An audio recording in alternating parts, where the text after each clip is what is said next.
ॐ गजाननं भूतगणादिसेवितं कपीतजम्बूफलचारुभक्षणम् उमासुतं शोकविनाशकारकं नमामि विघ्नेश्वरपादपङ्कजम्। कृष्णाय वासुदेवाय हरिये परमात्मने प्रणतः क्लेशनाशाय गोविंदाय नमो नमः। ओम श्री महापुरुष देवाय नमः। ओम श्री गुरुदेवाय नमः। ओम आनंद स्वरूप भगवान की जय। ओम शांति स्वरूप भगवान की जय। हमारा चिंतन गीता अध्याय 6 श्लोक 34 पे चल रहा है। 33 और 34 दोनों श्लोकों को एक साथ हमने लिया है। अर्जुन के प्रश्न है, भगवान से प्रश्न पूछ रहा है कि हे मधुसूदन, आपने जिस योग पद्धति का संक्षेप में वर्णन किया वह मेरे लिए अव्यवहारिक है तथा असहनीय है, क्योंकि मन चंचल तथा अस्थिर है। हे प्रभु, चूंकि मन चंचल है, अस्थिर है, उच्छृंखल है, हठीला है और अत्यंत बलवान है, अतः मुझे इसे वश में करना मानो वायु को वश में करने से भी अधिक कठिन लगता है। प्रभु, अर्जुन पूछता है भगवान से, आपने ये जो बात बताई योग की, हे मधुसूदन, त्वया साम्येन, अच्छी तरह से समता पूर्वक ये जो योग बताया आपने, यह अयम योग प्रोक्त है। सुनने में तो बड़ा अच्छा लगता है कि इसका परिणाम भी अच्छा आएगा, और सबको परिणाम तो चाहिए ही प्रभु, क्योंकि जीवन ऐसा ही बनाना है, चाहते हैं सब लोग। लेकिन मन की जो चंचलता है, चंचलत्वात् अहम एतस्य स्थिराम स्थितम न पश्यामि। कभी कभी किसी को कोई झलक परमात्मा की प्राप्त हो जाती है प्रभु, लेकिन मन इतना चंचल है, मुझे नहीं लगता कि कोई व्यक्ति निरंतर इस स्थिति में रह सके। क्योंकि हे प्रभु, मनः चंचलम प्रमाधी, मन चंचल है, और दूसरा प्रमाथी है। प्रमाथी मतलब प्रमंथन करता है, मंथन कर डालता है पूरे शरीर को, बलवान है। बलवत दृढ़म, दृढ़ है मन। एक जो मन तय करता है उसको मन करके ही छोड़ता है।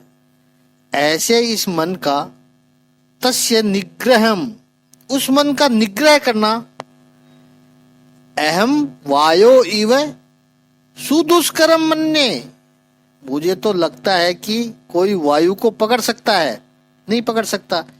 ऐसे मन को भी कोई स्थिर नहीं कर सकता है।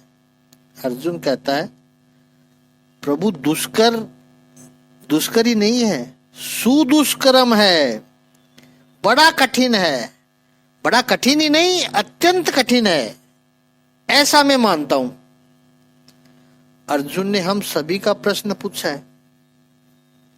हमारे मन में भी यही होता है कि सब सुनते हैं तो बहुत अच्छा लगता है, फिर जाने क्या होता है कि मन चंचल हो जाता है। दूसरे दिन जब ज्ञान का वीडियो देखते हैं तो पीछे की वीडियो सब भूल जाते हैं। मन में स्थिरता होती नहीं है। प्रभु, ऐसा स्थिर कोई रह सकता है क्या? मन तो चंचल है। हमारे शास्त्र भी कई जगह पूरी लिस्ट बनाकर रखी है प्रभु। मन अवरोध करने वाला देवता है। सभी प्रकार के ध्यान मन से ही होते हैं, लेकिन मन तो गतिमान है, मन गतिरूप है, मन तो अनंत है, उसका तो कोई पार ही नहीं पा सकता है। अलग अलग ग्रंथों में ये सब कहा गया है, तो ऐसे मन को क्या स्थिर किया जा सकता है प्रभु? मन तो बहुत चंचल है। उपनिषदों में तो साफ कह रखा है कि ये कितना दूर जा सकता है, अंत ही नहीं है उसका। ऋषि कह रहे हैं कि ऐसा मेरा मन जो दूर दूर भागता है, हे प्रभु कृपा करो कि मेरा मन शिव संकल्प करे, कल्याणमय संकल्प करे। तो अर्जुन ने जो बात कही है वो तो सही है। इसके बारे में महापुरुषों ने इतना कहा है कि अर्जुन की जो बात है वो बिल्कुल सही है कि मन चंचल है, मजबूत है, प्रमाथी भी है और बलवान भी है। लेकिन एक टेक्निकली भूल है यहाँ अर्जुन के प्रश्न पूछने में। उसने मन की तुलना किससे की? वायु से की। टेक्निकल मिस्टेक है यहाँ, सांख्य और न्याय की तरफ से है वो कि वायु पदार्थ है, वायु तो पदार्थ है, मैटर है, जबकि मन मैटर नहीं है। यहां तक हमने थोड़ा कल चिंतन भी किया था। वायु के तो घटक है प्रभु, oxygen, hydrogen, nitrogen, carbon dioxide, ये सब वायु मिलकर वायु बनता है। संत बोल रहे हैं, महात्मा जो थोड़ा समाधान कर रहे हैं इसका, अर्जुन के प्रश्न का। उसके कण होते हैं, ठीक है, वायु दिखाई नहीं पड़ता है, मन भी दिखाई नहीं पड़ता है, लेकिन वायु का अस्तित्व है, फिजिकल एग्जिस्टेंस है उसका, वायु का। मन का कोई ऐसा अस्तित्व नहीं है। मन तो केवल तरंग है विचारों की। मेडिकल साइंस इतना आगे बढ़ा, इतना रिसर्च किया, शरीर के छोटे छोटे अंग क्या है, हड्डियों को नहीं, हड्डियों की बात आई, हड्डियों को पहचाना, मज्जा कौन से हैं, जॉइंट कौन से हैं, एक एक कोष का नाम भी दिया। लेकिन अभी तक मेडिकल साइंस मन को ढूंढ नहीं पाई है। तो मन का भौतिक अस्तित्व नहीं है, फिर भी है मन। अच्छा, मन चलो वस्तु नहीं है तो ऊर्जा है, एनर्जी है, वो भी नहीं है। और अर्जुन इस मन को ऑब्जेक्ट के साथ तुलना कर रहा है। लेकिन भगवान ने उत्तर बहुत सुंदर दिया। 35वें श्लोक से प्रभु ने उत्तर का आरंभ करेंगे, और ये भी इस छठे अध्याय का तो है ही, लेकिन संपूर्ण गीता का बड़ा इंटरेस्टिंग प्रकरण है जो अब प्रभु बता रहे हैं। तो छठे अध्याय का 35वां श्लोक का लेते हम। उसका शाब्दिक अर्थ है कि भगवान श्री कृष्ण ने कहा, हे महाभाव कुंती पुत्र, निसंदेह चंचल मन को स्थिर करना, वश में करना अत्यंत कठिन है, किंतु उपयुक्त अभ्यास द्वारा तथा विरक्ति द्वारा ऐसा संभव है। भगवान कहते हैं, अर्जुन असंशयम महाभाव, हे महाभाव संशय मत कर, मनो दुर्निग्रम चलम, मन दुर्निग्रम है। अर्जुन ने कहा कि उसका निग्रह करना सुदुष्कर्म है, तो भगवान कहते हैं दुनिग्रम है। सही बात है, मान ली, भगवान ने मान लिया। या दूसरे पॉइंट पर भगवान सहमत हुए होंगे कि मन चंचल है, तो भगवान यहाँ कहते हैं चलम, तो चंचल का चय निकाल दिया भगवान ने, चलम कह दिया प्रभु ने। उससे बड़ा फर्क पड़ गया। चल होना और अचल होना दोनों में फर्क है। चंचलता यह मर्यादा है, चंचलता यह दोष है, लेकिन चलत्व ये गुण है। बार बार चलित होना वो चंचलता है, लेकिन चलत्व ये तो शक्ति है। इसको एक दृष्टांत से समझें, गौर से सुनना आप। थोड़ा सा प्रश्न का उत्तर भगवान बड़ी सावधानी से दे रहे हैं। जो बालक दौड़ सकता है वो स्थिर भी खड़ा रह सकता है, बात सही है। वो दौड़ रहा है, उसी में निहित है कि उसमें स्थिर होने की शक्ति है। मन दौड़ता है, वही बात सिद्ध करती है कि मन स्थिर भी हो सकता है। और जो दौड़ ही न सके उसकी स्थिरता दो कौड़ी की है, उसकी स्थिरता का गौरव नहीं किया जा सकता है। कुछ बालक ऐसे होते हैं जन्म से ही उनके शरीर का विकास नहीं होता है, उनका शरीर तो बड़ा होता जाता है, लेकिन शरीर में जो ऊर्जा आनी चाहिए, शक्ति आनी चाहिए, वो नहीं आती है।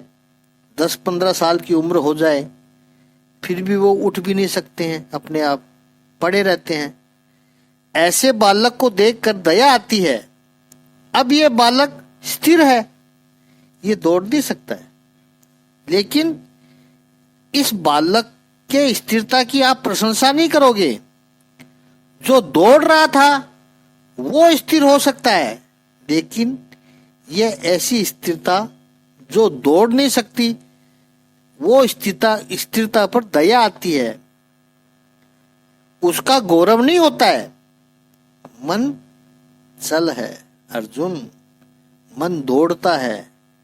उसी से सिद्ध होता है कि यदि आप चाहो तो उसे स्थिर कर सकते हो। लेकिन जो मन दौड़ ही नहीं सकता, जो मन अलग अलग विचार कर ही नहीं सकता, तो उस मन की स्थिरता का गौरव न होगा। किट्टी पार्टी में 10-12 बहनें इकट्ठी हुई थी। उसमें 3 बजे से 5 बजे तक 2 घंटे का उसमें कुछ महिलाओं का ज्ञान सत्र होता होगा, वो हो रहा था। 4 बजे, 3 से 5 बजे का टाइम था, और 4 बजे एक बहना कहती है कि अब मैं जाऊंगी। अरे अभी क्यों जा रही हो? अभी तो 5 बजे तक हमारा प्रोग्राम है, अब तुम 4 बजे जा रही हो? नहीं नहीं, मुझे जाना पड़ेगा, अर्जेंट कोई काम है। मेरा बेटा जल्दी घर आने वाला है, ट्यूशन से जल्दी आ जाएगा, तो मुझे जाना पड़ेगा। वो बड़ा शरारती है, बड़ा उधम मचाता है। दूसरे ने कहा बच्चे तो शरारत करते ही हैं, मेरे बेटे ने भी कल टेबल का कांच तोड़ डाला। तीसरी कहती है मेरा बेटा भी ऐसा ही है। चौथी ने कहा मेरा बेटा कुछ भी नहीं करता है, मैं जहां बैठा के निकलती हूं घर से, चाहे 2 घंटे के बाद पहुंचूं, वो वहीं बैठा रहेगा। सबने कहा ऐसा बेटा है? हाँ हाँ, आज भी बिठा कर आई हूं उसको बेडरूम में, मैं जाऊंगी तो वहीं पर बैठा होगा वो। क्या बात करती है, तंदुरुस्त तो है वो? हाँ हाँ, अच्छा खासा तंदुरुस्त है, हेल्दी है वो, फिर भी बैठा रहता है। हाँ, फिर भी बैठा रहता है, दिखा जरा हमें भी तू क्या करती है। सब लोग गए उसके घर। उस बहना ने अपना दरवाजा खोला, बेडरूम खोला, और सभी सहेलियों को दिखाती है कि देखो मेरा बेटा बैठा है। सबने देखा बेटे को, पलंग के साथ रस्सी से बांध रखा है। मेरा बेटा बड़ा सियाना, कहीं उठेगा ही नहीं, इसको खोल एक बार, फिर पता चलेगा क्या शरारत करता है। जिसको ये स्वतंत्रता ही नहीं है चलित होने की, उसकी स्थिरता का कोई मूल्य नहीं है। जो चल हो फिर स्थिर हो सके, चल हो फिर वो स्थिर हो सके, उसकी महत्ता है।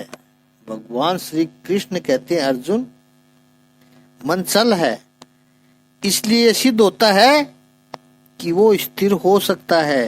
कैसे? अभ्यास है न तू कौनते है। तो इस 35वें श्लोक में प्रभु कहते हैं अभ्यास, प्रैक्टिस। अभ्यास का अर्थ है बार बार वो करते रहो। और दोबारा प्रभु ने बताया वैराग्येन च गृह्यतेत। अभ्यास और वैराग्य से मन स्थिर होता है। मन को अभ्यास से वश में करो। जहां जहां मन जाता है, जैसा पिछले श्लोक में कहा था प्रभु ने, वहां वहां से उसको वापस लाओ, ले आओ उसको वापस वहां वहां से। मन का निरोध संभव है। और कहा वैराग्य, जहां जहां मन जा रहा है उसमें वैराग्य उत्पन्न करो। याद रखना है कि यदि मन स्थिर होता है, कहां पर? यहां भगवान कहते हैं कि मन जा रहा है, उसे यदि वापस लाना हो तो उस वस्तु में, उस विषय में वैराग्य निर्माण करो।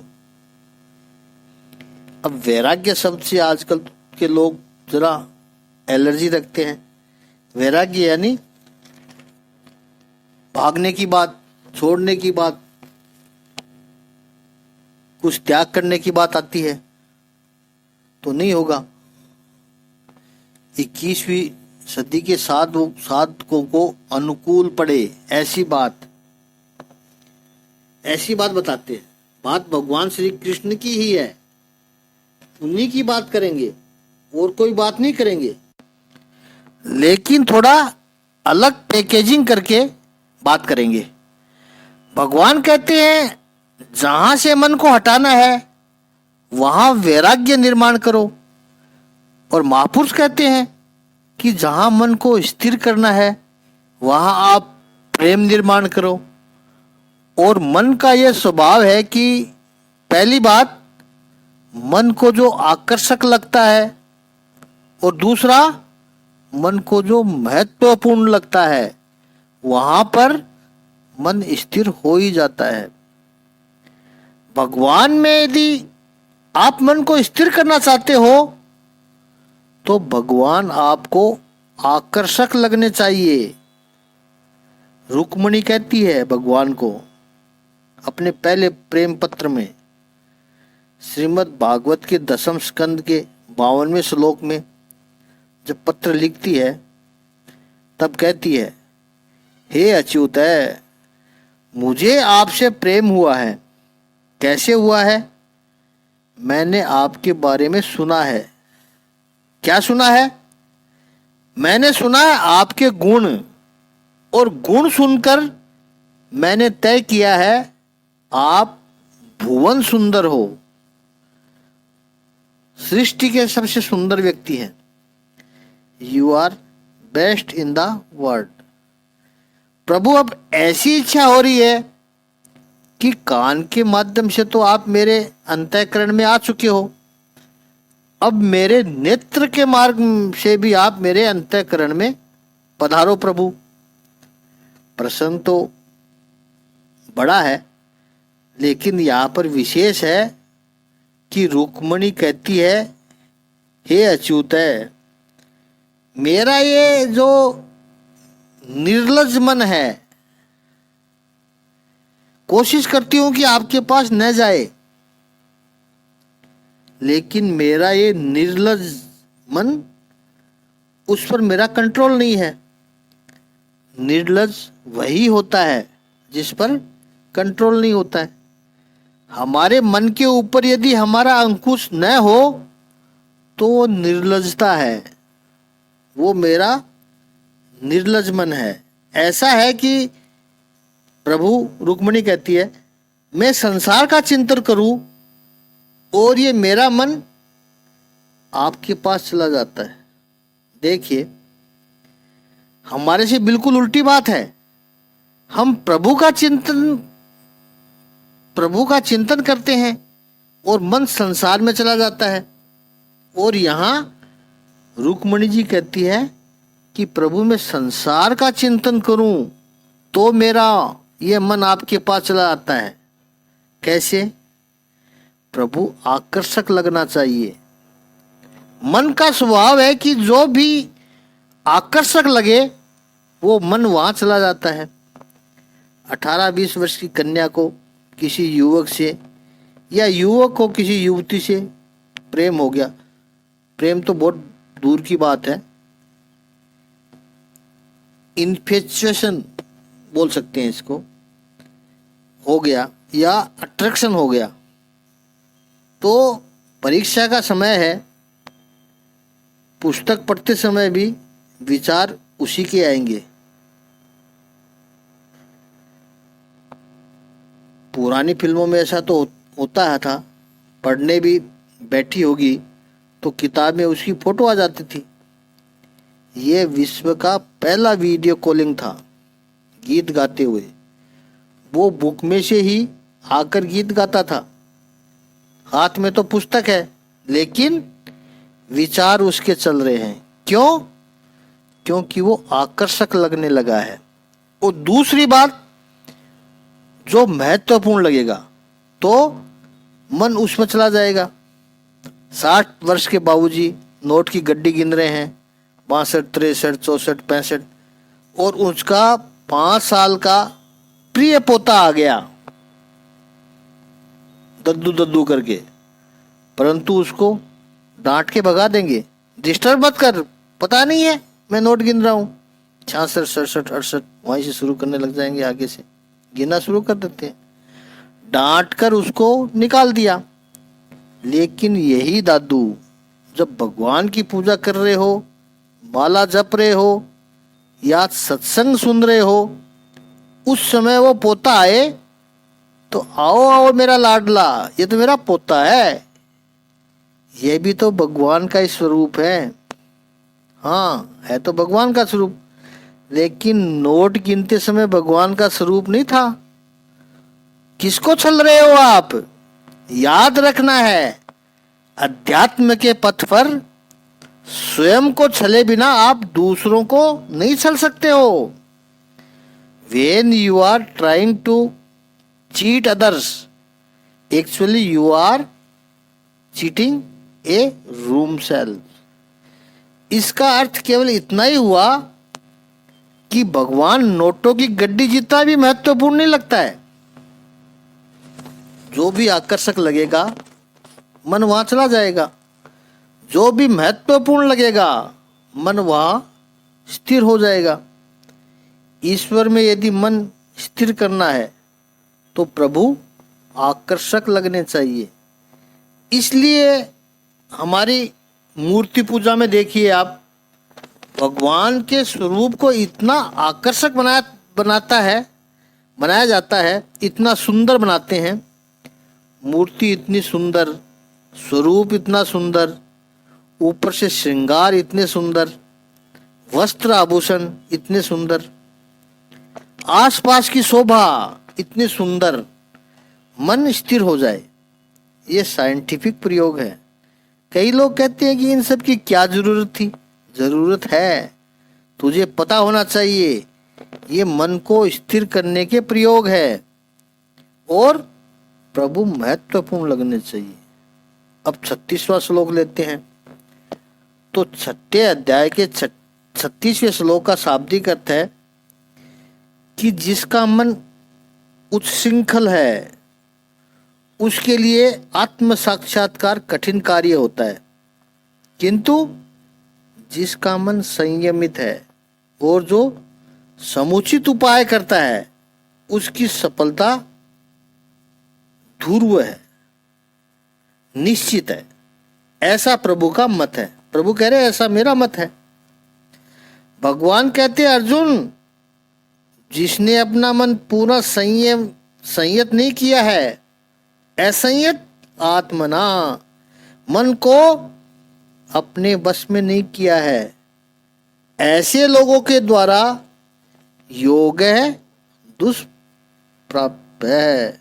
ध्यान योग कठिन है प्राप्त होना, लेकिन उपायत यतता वशम आत्मना, जिसने उपाय पूर्वक ये कारण है मेरे मन को स्थिर करने का, तो उसका उपाय करो। इस परिस्थिति में मेरी चंचलता आती है तो उसका उपाय करो, वो परिस्थिति मत आने दो। मन को कोसने मत बैठो, उपाय करो। Find the solution. मन की निंदा मत करने बैठो, हिम्मत मत हारो। नहीं होता क्या है नहीं होता है, क्या करे, तो फिर नहीं होगा। किस कारण से नहीं होता है, क्या समस्या आती है, उसका सॉल्यूशन करो। उपाय पूर्वक यतता प्रयत्न करते रहता है, कोशिश करता है। ऐसे वशम आत्मना, और जिसने अपने मन को वश में कर लिया है, ऐसे लोगों को अवाप तुम शक्य है, वो प्राप्त कर सकते हैं। इति में मति, भगवान कहते ये मेरी मति है, ऐसा ऐसा मेरा अभिप्राय है। संयम के द्वारा अर्जुन मन स्थिर हो सकता है। सबसे पहले तो निश्चय करो कि मुझे अपने मन को वश में करना है, मुझे इस मार्ग पर चलना है। वश में ही नहीं करोगे तो योग असंभव है, ये बात सही है। और जिन्होंने अपने मन को वश में नहीं किया, उसके जीवन में बहुत कुछ सुख नहीं होता है। जिसको लगेगा कि अरे इस योग मार्ग पर चलेंगे, ध्यान योग पर चलेंगे तो बड़ी कठिन है, बड़ी समस्याएं आएगी, बड़ी उलझनें आएगी, बड़ा कष्ट उठाना पड़ेगा। ठीक है, उन सब से बच गए और योग मार्ग पर नहीं चले तो जीवन सुखी है क्या? इस मार्ग के साधन पथ से डर गए, छोड़ दिया उस मार्ग को, तो बिना साधना के जीवन सुखी है क्या? कष्टों से रहित है क्या? बिल्कुल नहीं, उसमें तो और कष्ट है।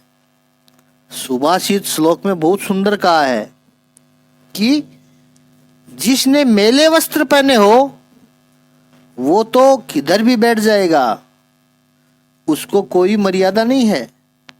ठीक ऐसे ही एक बार जो व्यक्ति चरित्र से पतित हुआ, फिर उसके लिए कोई मर्यादा ही नहीं है, फिर वो गिरता ही जाता है, उसको कोई बचा नहीं सकता है। उसे लगता है कि जब एक बार कॉम्प्रोमाइज कर लिया तो फिर दूसरी बार क्यों नहीं, दूसरी बार क्यों नहीं, दूसरी बार किया तो फिर तीसरी बार क्यों नहीं। जब तक कपड़े स्वच्छ हैं, दाग नहीं लगा है, तब तक आप बहुत ध्यान रखते हो। कोई पानी न डाल दे, कोई कलर का गुब्बारा न डाल दे, लेकिन एक बार किसी ने गुब्बारा डाल दिया और कपड़े पर दाग लगा, फिर दूसरा गुब्बारा डाला, उसमें आपको दुख नहीं होता है। पहले में जो दुख होता है, फिर वो चौथे तीसरे में तो आपको मजा ही आने लगेगा। चलो कपड़े बिगड़ ही गए हैं तो मजा तो करो। एक बार जो मलिन हुआ फिर तो बार बार होता रहता है। एक बार जिसका अधः पतन हुआ फिर वो फूट कर ही रहता है। भगवान रामचंद्र जी के अभिषेक के लिए जल आ रहा था, अभिषेक होना था भगवान रामचंद्र जी का अयोध्या के महल में। मटके भर भर के जल आ रहा था और सुंदर तरुणियां हेमघट स्वर्ण के घट, सोने के घट भी थे उनके पास और जल आ रहा था। एक कन्या के हाथ से वो सोने का घड़ा छूट गया। अब जरा सोचिए, महल की इतनी ऊंची सीढ़ियों से ऊपर से घड़ा छूटे हाथ में से, तो एक एक सीढ़ियों पर से गिरते हुए ये घड़ा आवाज कर रहा है, ठा ठा ठा ठम। ऐसे ही चरित्र का भी ये घड़ा एक बार छूटा, फिर ठा ठा करते हुए गिरता है, गिरता ही जाता है। जो प्रयत्न नहीं करता उसके लिए योग कठिन है, लेकिन जो प्रयत्न करता है वो सफल होता ही है। शास्त्रकारों ने कहा कि जो नीच लोग हैं, विघ्न आएगा, मुसीबतें आएगी, ऐसा सोच के वो कार्य को शुरू ही नहीं करते हैं। देखिए, कोई अच्छे काम का आरंभ करो और 12-14 लोगों की कमेटी बनाओ और कहो कि ये काम करना है, तो उसमें सबकी एक राय नहीं होती है, कभी भी नहीं होती है। कुछ लोग तो पहले ही मना कर देते हैं, नहीं नहीं ये काम नहीं करना है। क्यों भाई?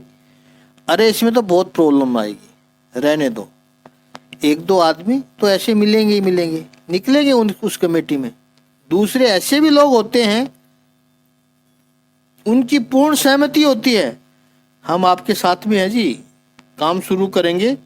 लेकिन जैसे ही देखेंगे कि कुछ दिक्कत आ रही है, परेशानी आ रही है, कोई बहाना निकालकर पतली गली से निकलने का प्रयास करेंगे, काम को बीच में ही छोड़कर निकल जाएंगे। लेकिन जो उत्तम लोग हैं, वो कार्य एक बार शुरू करेंगे, फिर विघ्न भी आए छोड़ते नहीं है, बार बार विघ्नों को पार करके अपने कार्य को सफलता की ओर ले जाते हैं। और ऐसे लोगों के लिए वश्यात्मना तू यतता सख्यो वाप तू मुआयत है। ऐसे लोग ही कार्य सिद्ध कर सकते हैं। उनका मन संयमित होता है और उचित उपाय करके कार्य में सफलता हासिल करते हैं और उनकी सफलता निश्चित होती है। प्रभु कह रहे हैं, यही मेरा मत है। आगे का चिंतन कल करेंगे। ओम श्री सच्चिदानंद भगवान की जय। ओम श्री आनंद गंध भगवान की जय।